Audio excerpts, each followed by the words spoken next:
Hello and welcome to episode 9 of Anne Chats. This is a chat that I recorded on March 17th, St. Patrick's Day. I was over in Manchester with my mum and it was her 91st birthday.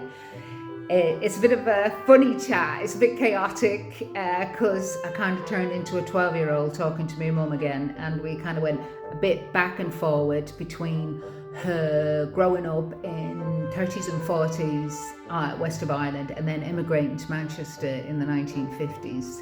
And I think I'm going to have another chat with him. I wanted to talk a bit more about Manchester, but there's lovely stuff in here.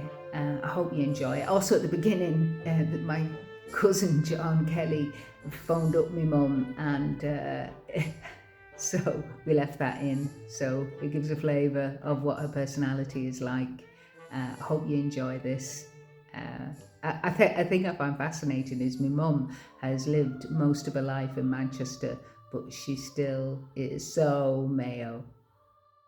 Enjoy. Okay, are you filming? Oh, who's that? Oh, thanks, John, and thanks for your lovely card and the brack.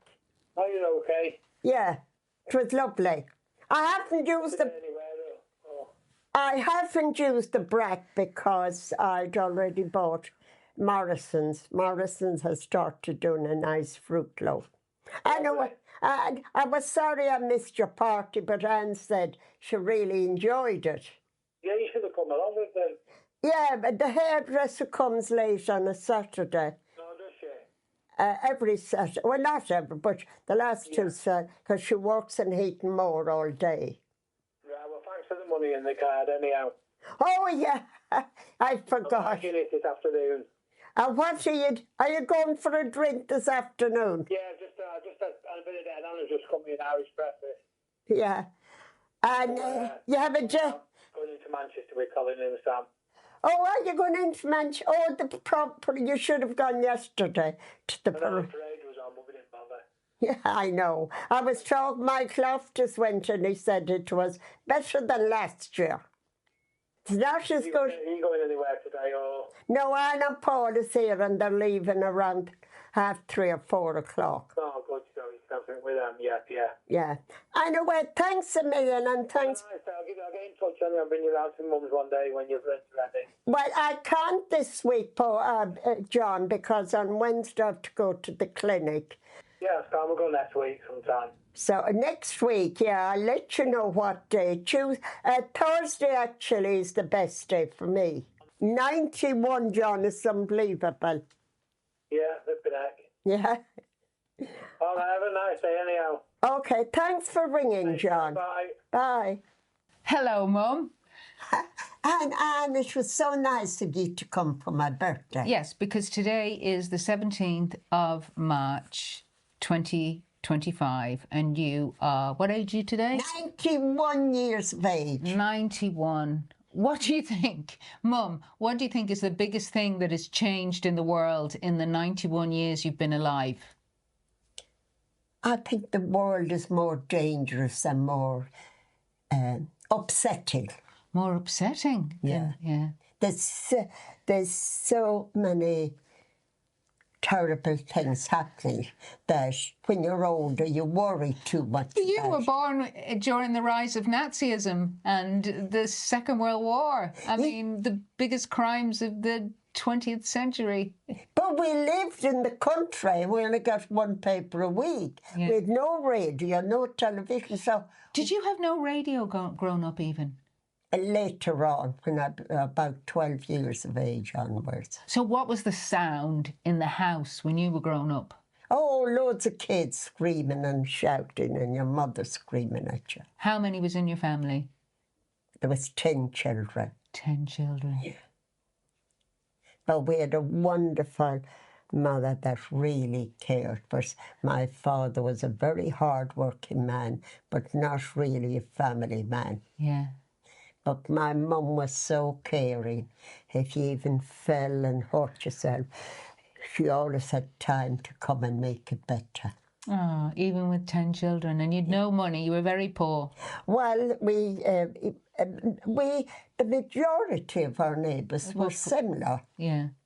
You know, things were tough. But you used to tell me that your house was the last thatched house in the village. Yes, ours was the last thatched house. And to have a thatched house at that time in the 1930s was a sign of poverty. Yeah. Everybody else had new houses built. Oh, right, yeah. And slate house, and we got our new house built in 1953. 53, so by then you were 19 years of age. You would have left home by then. No, you were still at home. I was working in Westport. Yeah. My dear mum sent me to a technical school in Westport to do bookkeeping and typing. Yeah. And I spent 3 years there, and then I started doing... So you were 3 years in college or in secondary school? Secondary school. Okay. And what age were you when you left there? I left there at 17 and went working, doing the books in a butcher shop where there was very few cars.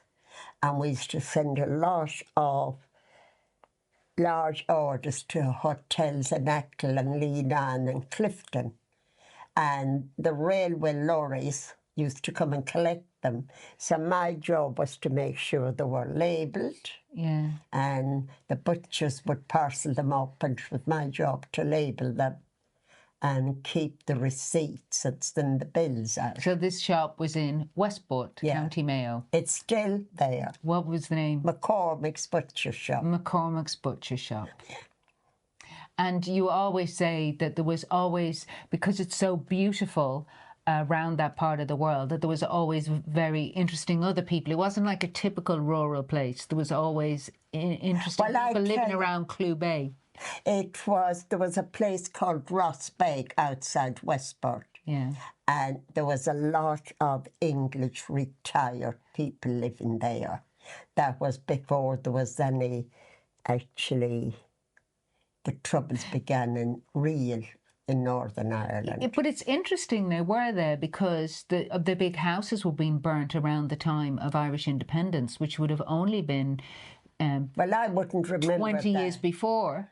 You know, there was still a fraught relationship between England and Ireland. Yeah. But a lot of English retirees lived there. Yeah, but this was 1940s. Okay. Yeah. So what were those people like? Oh, they were lovely retired people, and a lot of them used to come to McCormick's because it was very popular and very well known and respected butcher shop. Mm. And they were the type of people that you carry their parcels to the car. A lot of them had chauffeurs. Oh, really? So I remember some of them very clearly. Mm. And then what age were you when you decided, I'm immigrating to England? Well, my sister Kitty, who was a year older than me, had started working in Westport looking after children for a bank manager's wife. Mm-hmm. They had 2 children, and they moved to Cavan, and she went with them. Mm. And she used to do light housework as well. Mm. So because we already had 3 sisters in England, we decided that there wasn't that much employment around Westport, apart from factory work. There was 3 factories. But the interesting thing is you had a job in the butcher shop where you decided to go to England. Yeah. Why? Well, I think it's because everybody was going to England then. Because you told me that when you... Oh, the wages were better, were they? Well, the wages compared to Ireland at the time. What was your wages in McCormick? 10 shillings a week. 10 shillings. And when you came to Manchester first, what were your wages? £4 a week. So, okay. So 10 shillings is what? Is 50p? 50p now. 50p. So when you went to England, you were getting 8 times more money. Yeah. Correct? Yeah. Well, that's huge. And then I was very lucky. My eldest sister had a rented house. Mary. Was it in Gorton then? No, Longside. Longside. And it was Bridie and Margaret, was it? Bridie had just got married in 55, in May 55, and no, Easter 55, and we came to England in May. Yeah. 70 years this year. This is the interesting thing. It's 70, you were 91 today. It's 70 years ago this year that you came to England first. Then we went back to Ireland in 1971 to the little farm. And then you moved back here 40 years ago this year. Yeah. So you as Kevin said, my brother, your son, said at your 90th, you immigrated to England twice, once in hope and once in disappointment. But I'm interested in, you decided to go to England, but you told me that you cried all the way to England. It was 3 to 3.5 hours from Westport to Dublin on the train. And my brother and sister were with me, and a neighbour was with my brother, and they were coming to Liverpool. And I cried all the way, and I'd have just settled down, and I'd come to a station, and there was somebody saying goodbye, crying. I'd start off crying again, and my brother used to say to me, "And who do you know there?" Which brother, Paddy, was it? No, my eldest brother, Tommy. Okay. And so you were really sad leaving. I was But hurt. still you went. It was my first time leaving home. What age were you? I was 21. Okay. And then as soon as you got to Manchester, you loved it. Once I settled down, I got a job in an office not far from where I lived, where I could come home at dinner time. Yeah. And even though they were mainly English people, they were also nice to me. Yeah. And then the dance hall was only 10 minutes away, Which dance hall was that? called the Astoria. The Astoria. That isn't a place we would have gone to discos, is it? No. No. I'm trying to, the Yeah, Astoria. we We used to go to discos in the Ritz. yeah. That was owned by Steve Coogan's grandfather, wasn't it? No, Which one did he own? he owned the Astoria. Oh, he owned the Astoria. And two of his sons, we used to have a modern band that played waltzes, quick steps, and one of his sons played on that.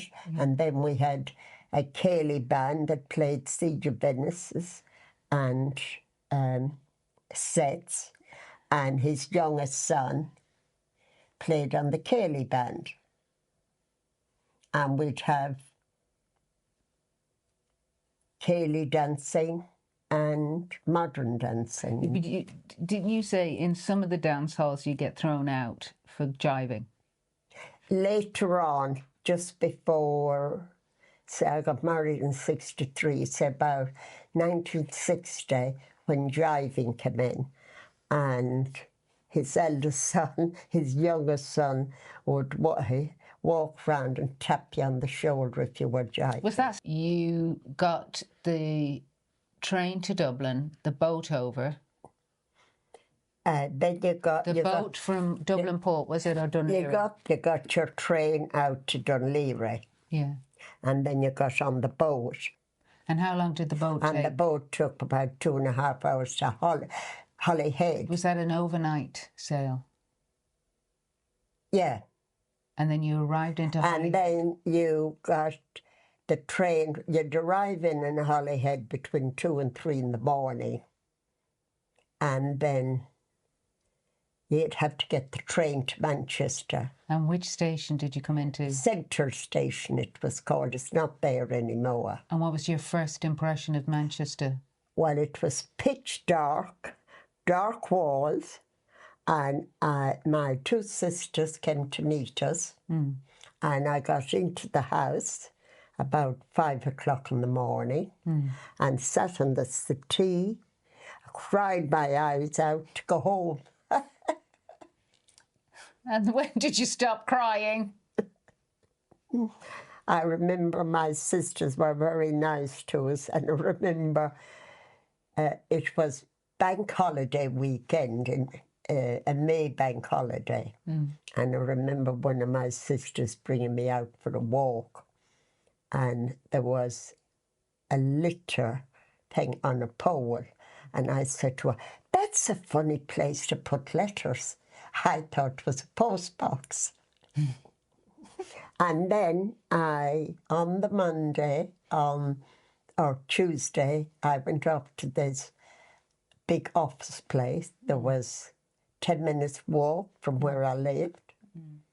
And I went in, and she told me I couldn't start work. I needed some documents. So I had to go out, and I'd never been in Manchester. I had to go out and get a bus to, let me think of the name of the office.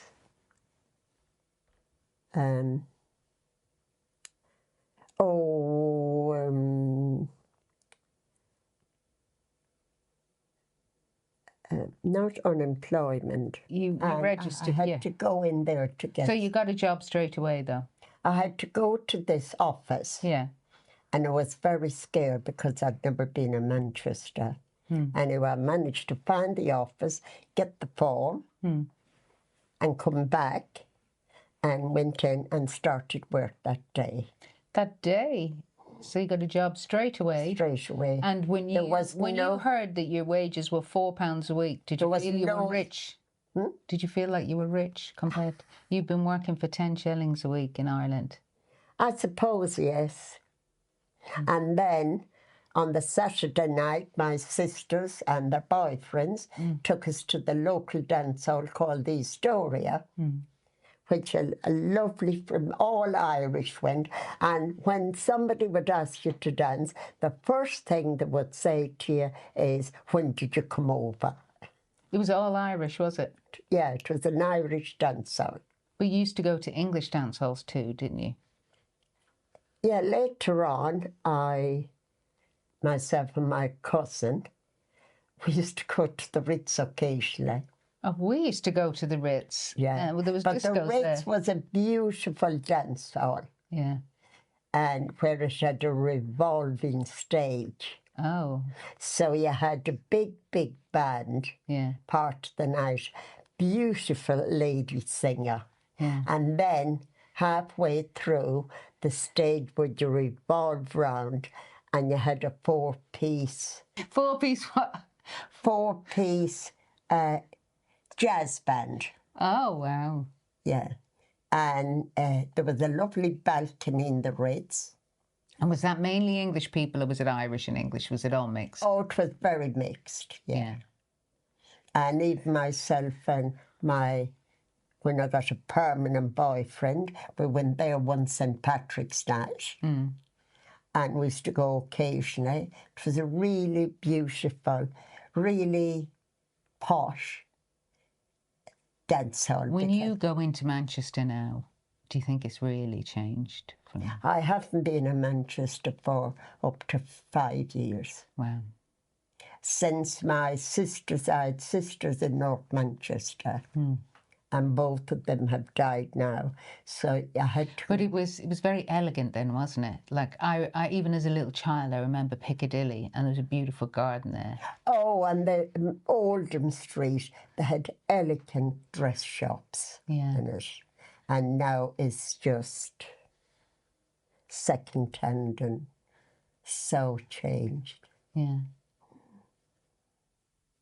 So then you met my dad. Yes, I met my cousin was going out with his mate and introduced me to him. And then you went back, ended up going back to Ireland. Then we grew up there, and then you came back here. What was it like coming back in the 1980s? Well, of course, I wasn't in very good shape mentally. Yeah. I wasn't very well. And I was very stressed out.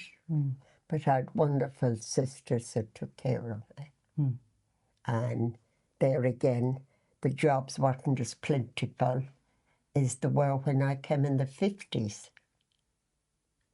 Yeah. Don't forget I went to London for 3 months. Oh, yeah, that's right. You moved to London first, of course. And Yeah. for the first time in my life, Yeah. I had 2 jobs in London. Yeah.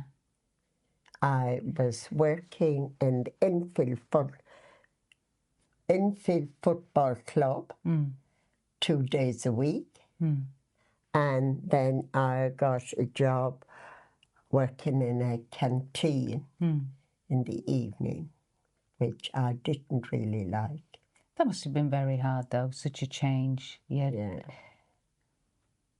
And then it's a huge change, and then doing a job.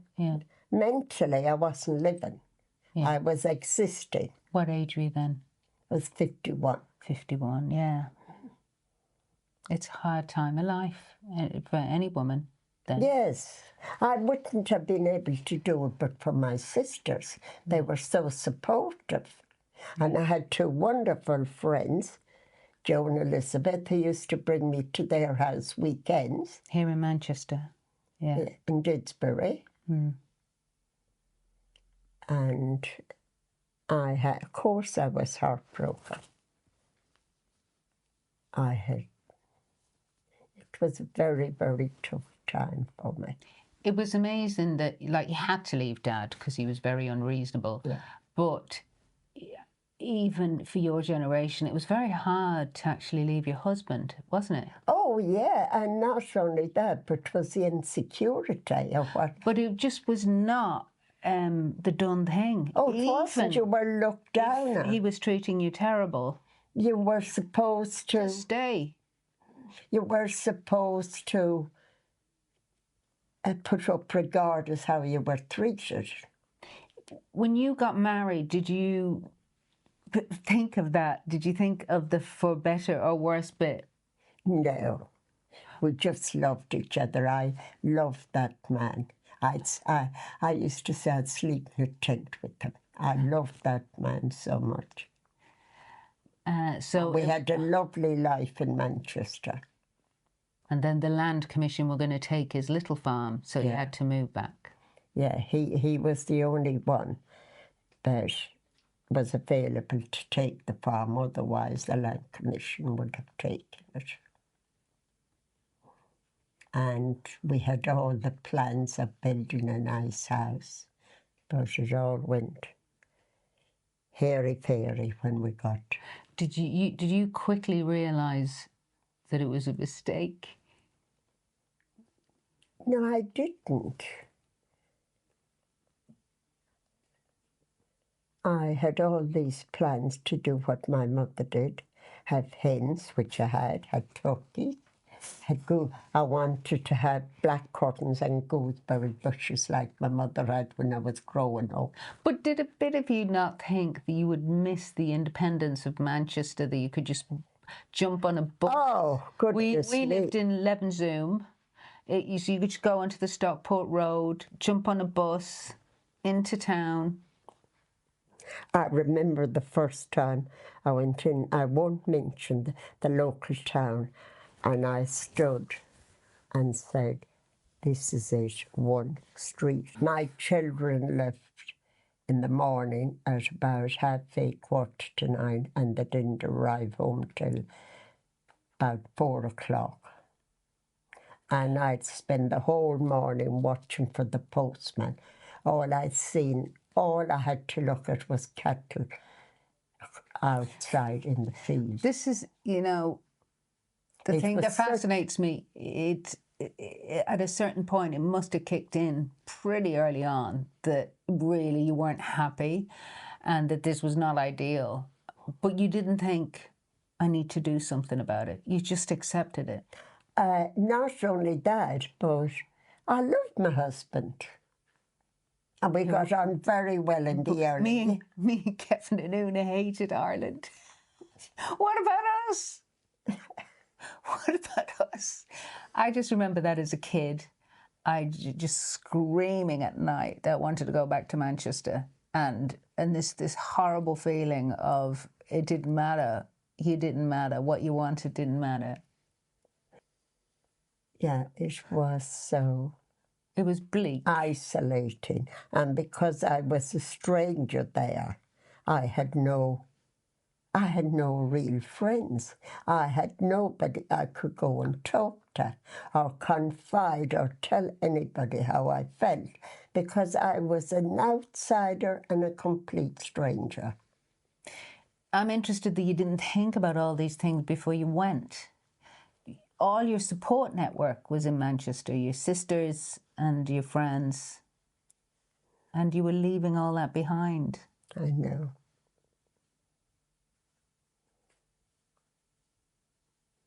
It's just one of those things that happens. But even like you left Dad when Una went off to college, so there was none of us left behind, so there was nothing for you to stay there for. But even then, it was a very brave decision, because women, that was 1985. Women were still put up and shut up, weren't they? They were expected just to push up with Yeah. whatever. You marry for better or worse. So you were very brave. Oh, I was very brave. One thing that stands out in my mind was Una was the only one left, and she used to go off to school. And I used to go back to bed and cover my head up with the blanket. And I used to say, this is when I was planning on leaving. Yeah. And I used to say, I feel safe here. The prospect of going and not knowing, quite knowing, because I'd lived in Manchester. I knew Manchester, I had loads of friends, I had wonderful sisters in Manchester, and I used to cover up my head, and I used to say, I feel safe here, I feel safe here. But I still knew, for my own well-being, that I had to leave. Yeah. What was Ireland like then in the 1930s? I was born in 34, so say 1940s. Yeah. Yeah, we had a very happy childhood because we lived near the sea. Yeah. And we were taught by nuns, What were they like? and they gave us a very good education. And I do remember our first communion day. They used to bring us down to the convent and give us a nice breakfast. The only thing was, they brought us up to the church. We had to go to the 11 o'clock mass. But on the whole, we had a nice, safe childhood, a nice, a very caring mother that provided as best she could for us. And on the sunny Sundays, you could go off to the sea and go off and down to the pier and meet up with your school friends. We all had different girls we used to meet. Like there was in our class. There was nothing else for us to do. So, yeah, it was quite safe. I remember one stage, we could bring our lunch to school, and the two teachers the convent was just down the road, 5 minutes walk, and the Reverend Mother would come and watch us during the lunch hour. Yeah. And then they brought in a rule that they wanted everybody to go home for dinner. And we were quite a bit away. So my father used to, if it was raining, we wouldn't go home. My father used to come to the school with a bottle of hot cocoa. Yes, I enjoyed my school days. I found the nuns were very caring and for your welfare. And I remember once I had a terrible toothache and I went to school and the nun brought me down to the convent and gave me a mug of what we used to call good day. What was goody? which was bread and hot milk. Yet they were very caring and very, very good to children. And then I went, my mother was an amazing woman. My father wasn't an easy man to live with. He could be quite contrary, but my mother was wonderful.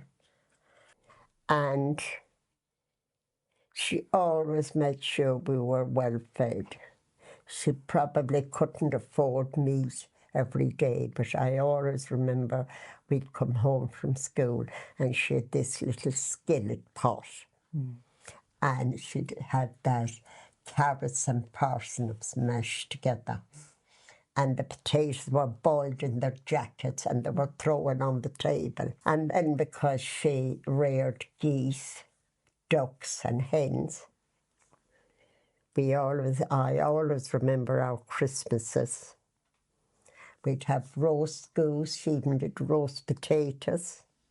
And we didn't have Christmas pudding then, but she always made big treacle in the oven. She used to have to bake 5 cakes a day. 5 cakes a day? Yeah. Well, why? No, we'd say 2 cakes a day. What do you mean, 2 cakes of what? In the oven. Yeah. Homemade bread. Oh, bread. To feed us. Because of course she made all her own bread. Everybody made their own bread.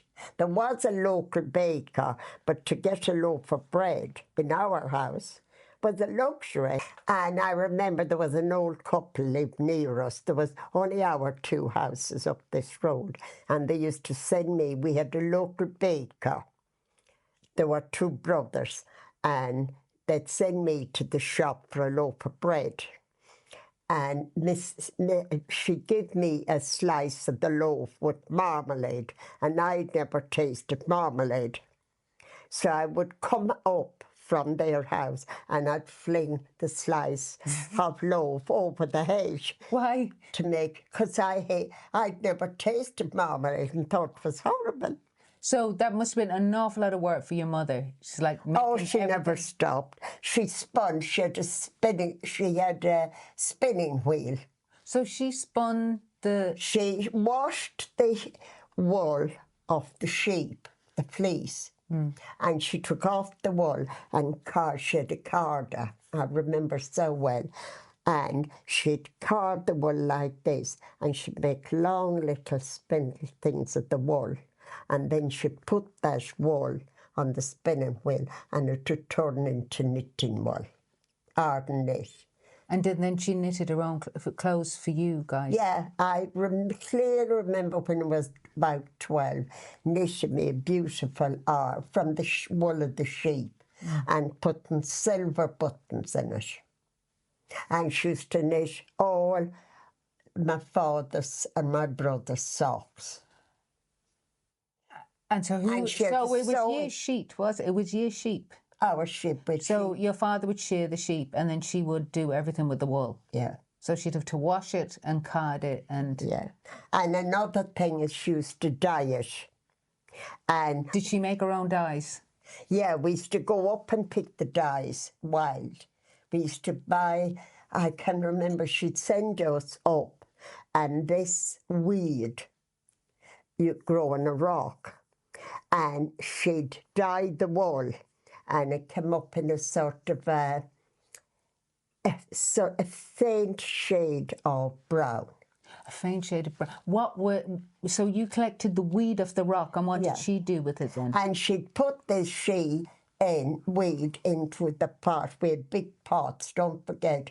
We had an open fire with the big... I wish I had photographs of them. But she had one massive... With a big hinge, yeah? She had one massive big pot, which was mainly for boiling water and washing. She'd boil the sheets in it. And then we had a medium-sized pot. And then we had it was called a skillet pot. And then she had the oven for baking the bread. So with this weed, she put the weed into the pot? A pot, and the water would colour to the colour she needed, and then she'd dip in the wool. And you get a light shade of brown. I can't remember what. And was there other dyes she used? No, that was mainly that one. Yeah. And so she knitted all your jumpers? She knitted. How she had time, I don't know. Did she make your clothes? She made my clothes, yeah. As well as doing all that, she made... She had a sewing machine, and you know something? A neighbour told me this. When my mother got married, her father-in-law and mother-in-law lived there as well. And her mother-in-law died 3 years after my mother got married. But grandfather lived for quite well. I think he died in 38. And my neighbour told me when he seen how gifted, he went and bought my mother the Singer sewing machine that was still there when she died. And she made... She used to even knit the trousers for my brothers. And she would make up the patterns herself, I suppose, did she?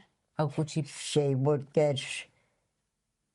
She had a brother, Garda, and they sent her clothes, and she turned the old trousers inside out and make new trousers for my brothers. And did she make your dresses? Dresses, I clearly remember the lovely summer dresses she used to make for us.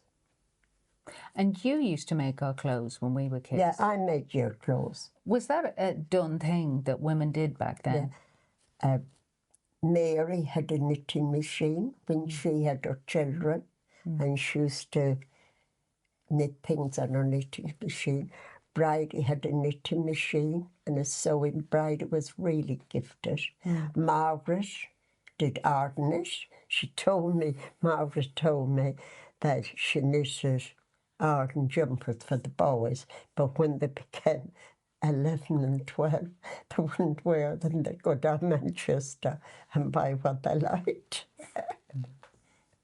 And even after I come here, she knitted me a cardigan all in the cable stitch, and I gave it away to somebody. I wore it for quite a while, but because it wasn't proper Aran knit, it went quite loose. But your mother, she made her own wool and did the knitting and making your clothes, and then all the baking too. Yeah. And she used to mend our shoes. She used to mend your shoes? To mend shoes. Told us you actually all went to school barefoot in the summer. Yeah, we used to go to school barefoot in summer. Is it because you couldn't afford summer shoes? Well, we had sandals and we were sparing them for Sunday. Oh.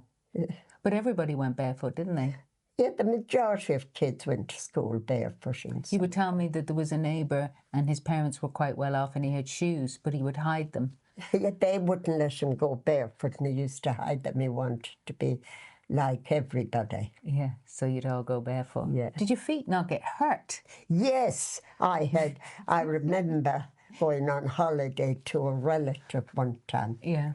And I'd been out in the fields with them, and I got your bare feet, going into even where the hay was cut. It was rough. Very rough, yeah. And I remember getting really something on the sole of my foot that was sore for ages and ages. We had canvas shoes for summertime, and then when winter had come, we'd have to have sort of leather shoes. But you kept your canvas shoes. You wouldn't wear them around. You were keeping them for good. We keep them mainly for Sunday. Okay. So you had little boots for winter, did you? Yeah, we used to have shoes. I suppose there were. And there was I don't think they were around now, but I remember my mother, she did the toe cap. You know, boys especially doing. She'd have these, and they were silver colour in different shapes, and she'd put them all around the top. To save them, yeah. Yeah. Every Everybody did the same. She could repair your shoes. She did all our shoes. She even made a bed seat. She even made a seat from an old bed. My father did all the work outside, but as regards doing things like that, my mother did all the painting. And I remember once the grain used to come in woven bags. What would you call it? Hessian bags. Hessian. Yeah. And she'd wash them and dry them. And she put a ceiling in one of our bedrooms. She sewed them all together and made a ceiling. You know how the old house had rafters? Well, I remember she made a ceiling with these bags. Oh, so the rafters would have gone up in a V shape, but she made a ceiling, a straight across. Ceiling. Bridie and Mary was coming home on holiday and she wanted to have the room nice for them. And did it look lovely? And then she'd go up on the ladder and put that up herself. That's amazing. And she just designed that herself. Oh, she was absolutely gifted. And she was also the person who was kind of the midwife in the area. Well, if anybody in the around about was having a baby, and my mother had been missing in the morning, we knew somebody was having a baby. And she just knew how to deliver a baby. Yeah, she was just wonderful. How did that come about? How did that come about? Well, I suppose when she had her children, she had to send for somebody, and a neighbour would come and help her. Yeah. She was the neighbour that was sent for. Yeah, a neighbour. I always remember when she was pregnant with Paddy. Yeah. And she said to me, will you go over to Mary O'Brien? Yeah. She lived beside us, but they had built a new house, moved away, and tell her I have a headache. Yeah. So, of course, Mary O'Brien came. And then we were all sent off down to the nearest neighbour, Mrs. Hines. And when it was all over, and I clearly, to this day, can remember my mother sitting up in the bed and feeding Paddy that warm water with a teaspoon of sugar in it. And they'd give it on the spoon to them. There was some reason behind it that they had to have water and sugar first or something. Would your mother have breastfed? Yeah, she'd have breastfed. She gave them water and sugar first. Yeah. I wonder how, did she have a long labour? Do you remember? Was it I long? can't remember anything about labour, because I'd be only 6 years. Because your mother must have seen some amazing situations. Oh, and then I won't mention what I was going to mention. I don't want to go on there. Yeah. But my mother was absolutely amazing. And she was the person people went to when somebody died and they were preparing. Yeah, she'd help to lay them out, as they called it. She sounds amazing. She was an amazing woman. And she must have had incredible energy. She was just on the go all the time. Yeah, of course she must have felt ill. I have photographs, and I'm sure you've seen them in that. Yeah. Where I was about 13 and I was feeding turkeys. Yeah. And my poor mother didn't look well then. But then when we got enough money, and I remember her coming to Bridie's wedding. In England? Yeah, so she had enough money to pay the fare. Was that her first time in England? No, I think she had been the year before, because I remember Mary telling me they used to bring her to the story with them. Oh, the dancer, yeah. Did she enjoy that? Yeah, of course she did. And I remember then when Mary and Margaret got married, my father and mother came. And no, she came to visit us when Trevor was born in a row. And I remember bringing her to the cinema to see, I think it was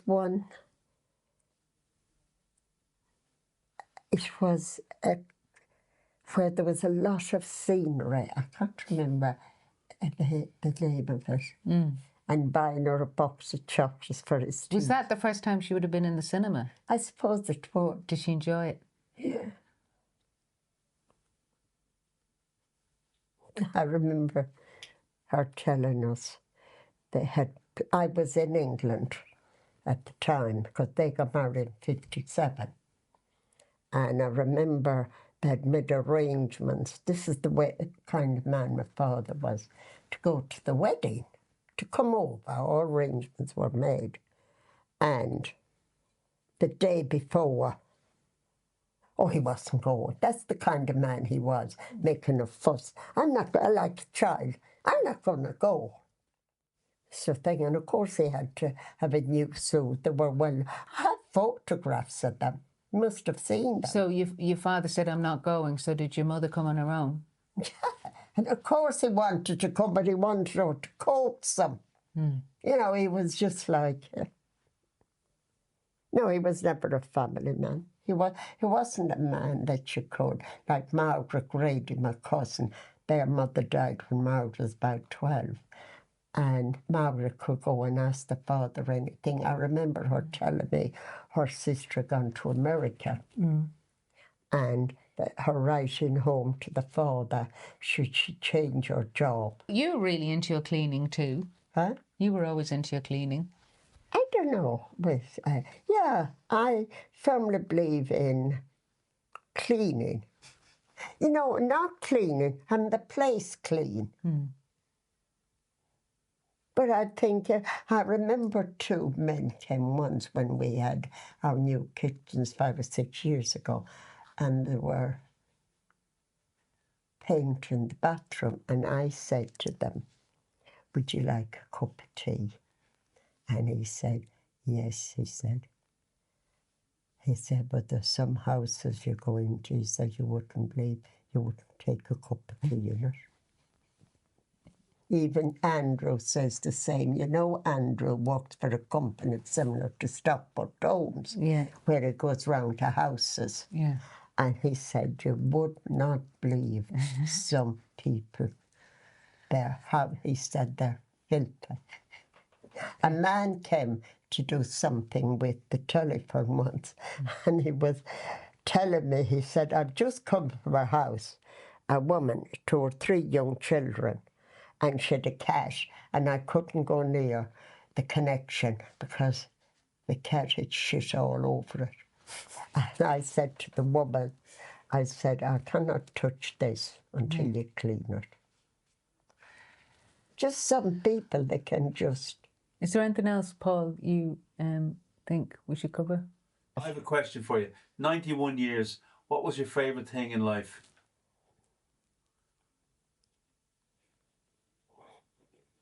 Well, I enjoyed a lot of things.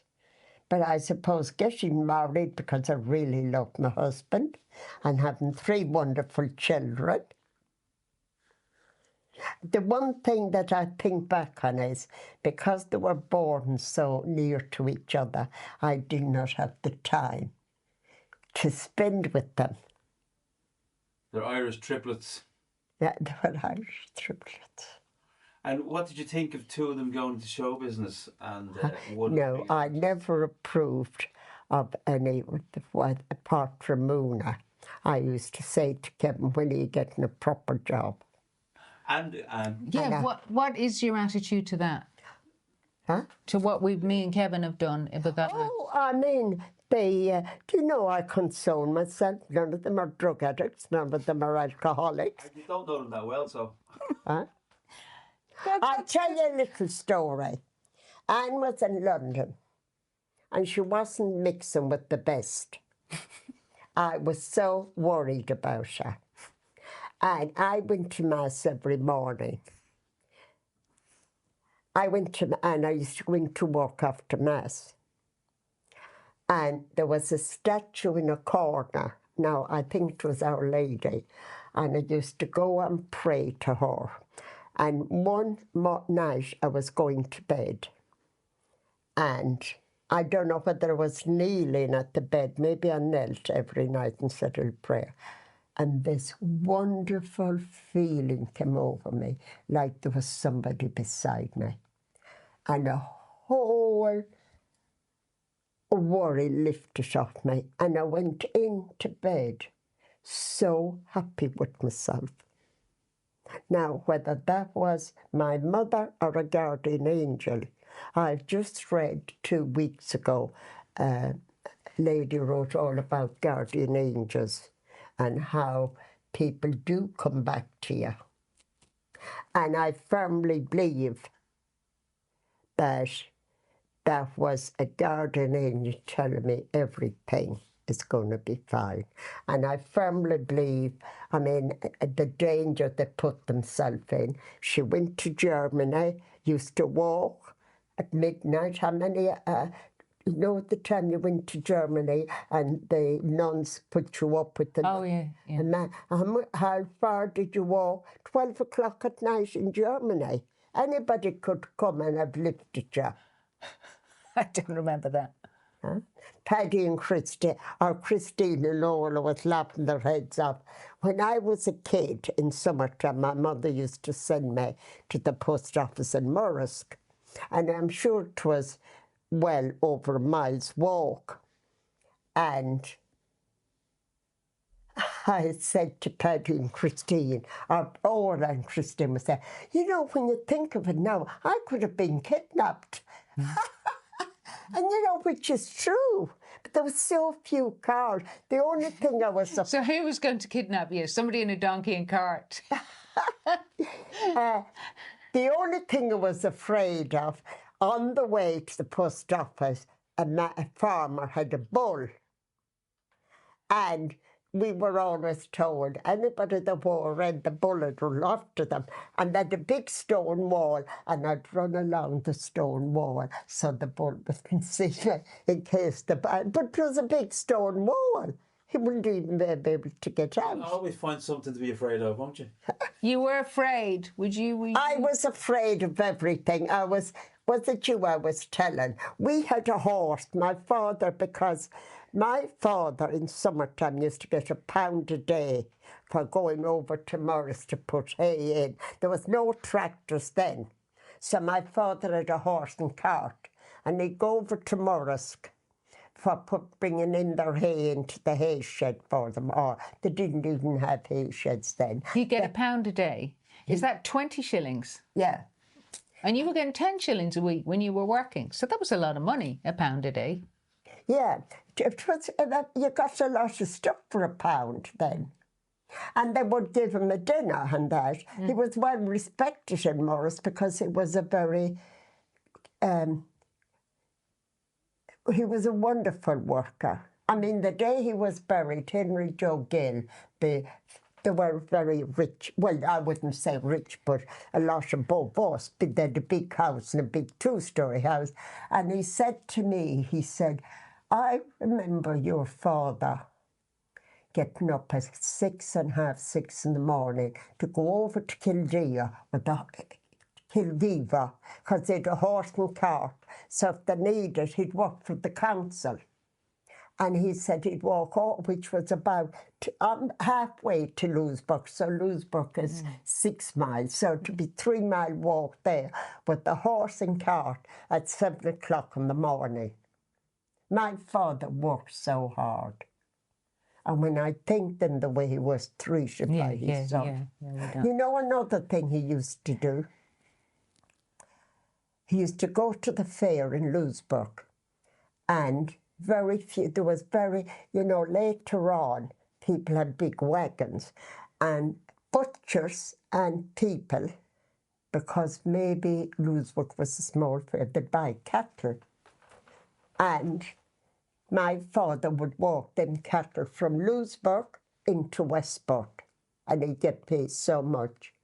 And in winter time, we had a big yard with a big high wall at the back. His father must have built it. And we'd have to put the cattle there because it was too dark. It got dark at 4 o'clock. So he wouldn't have been able to walk the cattle to Westport because it was dark. So we'd store the cattle overnight. And my mother and Tommy'd sit up all night to make sure the cattle were all right, that they didn't. And then he'd set up in the morning with 2 dogs. And one dog would go on ahead and sit on a roadway. You know, the dog would sit at the road to make sure the cattle didn't go down. And sometimes the butchers in Westport, there was like 3 or 4 butchers in Westport then, they would come and take the cattle, but sometimes he had to walk them up to the train station in the middle of the street and put whoever had bought them, they might be from Claremorris, something, they would probably be there to they'd go on the train to Claremorris. They had a carriage on the train. And he never complained. And sometimes he had a sister in Westport, and the odd time he might stay with her. And I remember him coming home. He'd walk all the way out from Westport again and arrive home at 2 o'clock in the morning. That man worked so hard. And also you lived at the foot of Croagh Patrick. Reek Sunday, tell me about Reek Sunday. Reek Sunday, when we became teenagers, well, we started, Tommy and Bridie did it first. Your brother and sister. Yeah, they buy the publicans in Westport will give you crates of minerals, and whatever was left over, you just brought them back. You wouldn't pay for them and they sat halfway up Croagh-Patrick, say we used to call it the Morris side, and they sat halfway up, and if the weather was really hot, the minerals would be bought. If the weather was cold, it was tea. And then later on, we started making tea on the Reek. On the Reek was what? The top of the mountain? At the top of the mountain for Reek Sunday. And it wasn't just us. There'd be about 15. And what they were stone buildings, just like the shape, just a back and a side. And then if the weather was calm, you could put up, they had to have proper waterproof cover to put up, and that had to be tied down and everything. And if it was stormy, they couldn't do it, say, till Saturday, because that time they climbed all night. That's right, they used to climb at night. Yeah. And how did they light their way when they climbed at night?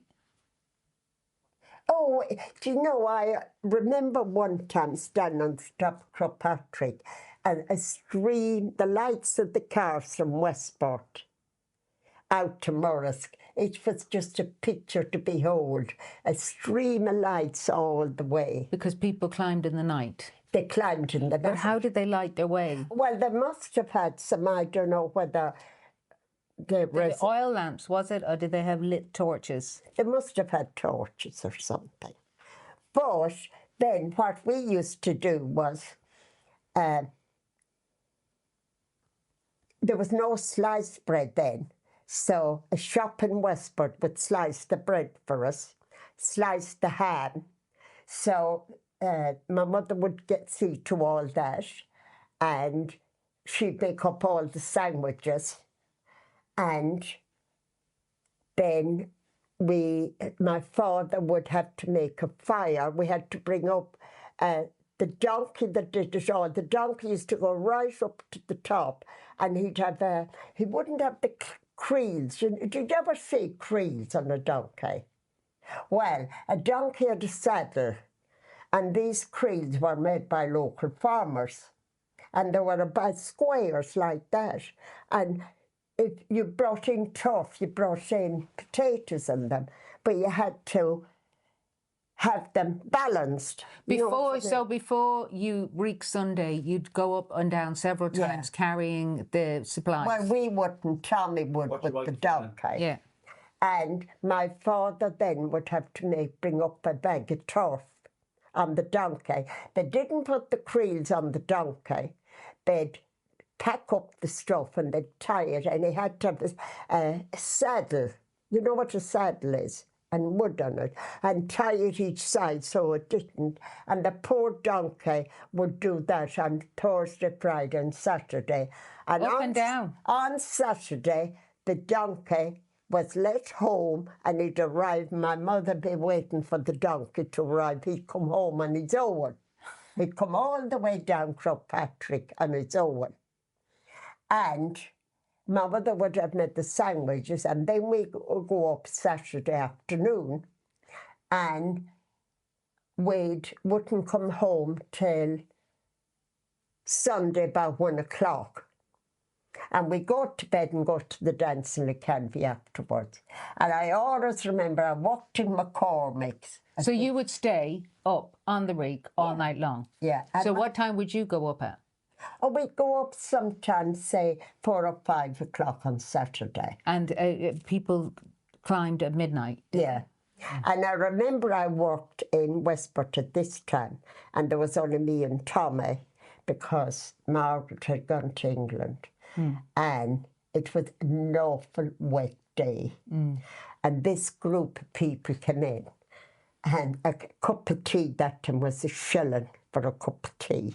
Don't forget, my father had had the fire away from the tent because you couldn't have smoke near the tent. And he used to boil the water, and we'd put the tea bags. They had big kettles. And my father would come over with that to us. And this group of people came, and I can't remember, was it 19 or 29 cups of tea they had, because they must have liked the tea, plus it was freezing cold. And I remember Tommy saying to me, "Oh, why didn't you give it to them for less when they bought some money?" I remember, the last time I went home, I'd been in England. So we always went home for week Sunday. And Paddy had no money because he wasn't working. He had that accident, and he fell, and he was waiting for compensation. So he asked me, would I go up to the reef with him? And my mother came, and I had a picture of me and my mother in the tent 70, and it's just disappeared.